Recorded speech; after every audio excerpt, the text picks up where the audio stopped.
안녕하세요. 우현미입니다. 오늘은 국내 방산 시장이 다시 한번 수주 사이클을 정점을 향해 가는 이유를 짚어보겠습니다. 이번 주 흐름은 명확합니다. 정부의 R&D 대규모 예산 투입, 조선, 항공, 전자, 드론까지 전방위 확장, 그리고 HD현대그룹의 대형 합병과 하나의 유럽 진출까지, 이건 단순한 섹터 상승이 아니라 산업구조 자체가 다시 설계되고 있는 단계입니다. 먼저 HD현대중공업과 HD현대미포의 합병 소식부터 보겠습니다. 양사의 합병안이 주총을 통과하면서 12월 통합법인이 출범했습니다.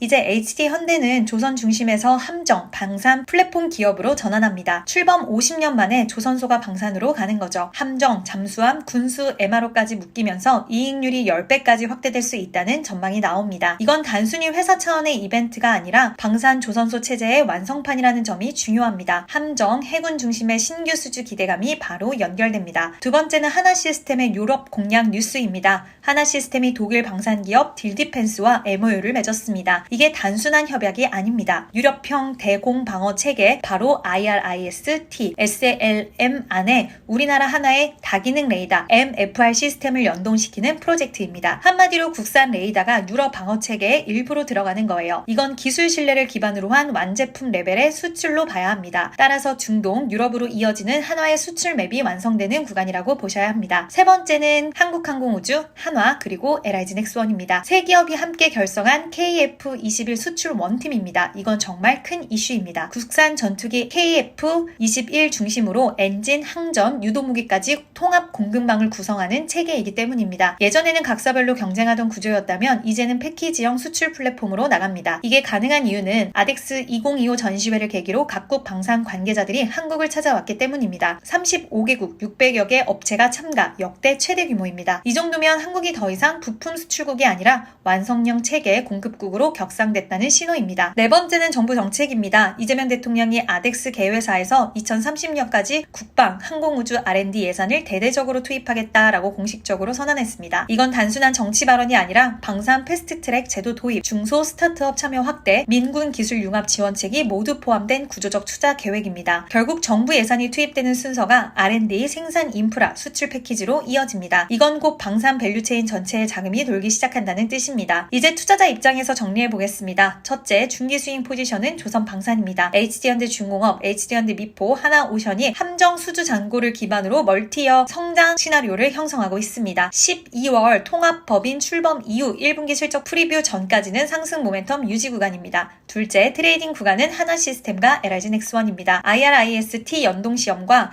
유럽 군사장비 평가 뉴스가 앞으로 1, 2개월 단위로 이어질 가능성이 높습니다. 이때마다 단기 뉴스 트레이딩 구간이 발생합니다. 셋째, 스페셜 시그널은 한국항공 우주입니다. KF-21 수출 MOU가 구체화되면 실제 수주 뉴스가 동남아, 중동으로 이어질 가능성 높습니다. 따라서 초기 이벤트 대비 과도한 조정이 온다면 매수 관점에서 접근합니다. 넷째, 옵션 섹터는 드론과 우주입니다. 아덱스 2029에서 AI 기반 드론, SAR 위성, 전자전 시스템 수요가 확인됐습니다. 아직 실적 반영은 적지만 테마 변동성 구간으로 접근할 수 있습니다. 단기 급등 시 이익 실현 원칙은 반드시 지켜야 합니다. 마지막으로 리스크도 체크해야겠죠. 유럽 인증 지연, 체계 불합격, 원자재 인플레이션, 이 세 개가 방산 섹터의 단기 리스크입니다. 이런 뉴스가 뜨면 즉시 비중 20% 축소, 수주 공시 확정 후 다시 재진입하는 전략이 유효합니다. 정리합니다. 지금 방산 시장은 정책, 전시, 합병, 수출 모든 트리거가 동시에 켜진 상황입니다. 국내 방산 기업은 단순 부품에서 벗어나 글로벌 체계 기업으로 재평가되는 초기 구간에 있습니다. 따라서 단기 트레이딩보다는 정책 구간을 따라가는 중기 포지션 전략이 유효합니다. 오늘 영상에서 드린 기준 그대로 투자 판단의 참고 기준으로 활용하시길 바랍니다. 저는 다음 영상에서 방산 후속 뉴스와 함께 실제 수급 흐름까지 연결해드리겠습니다. 시장을 읽는 기준 우현미였습니다. 감사합니다.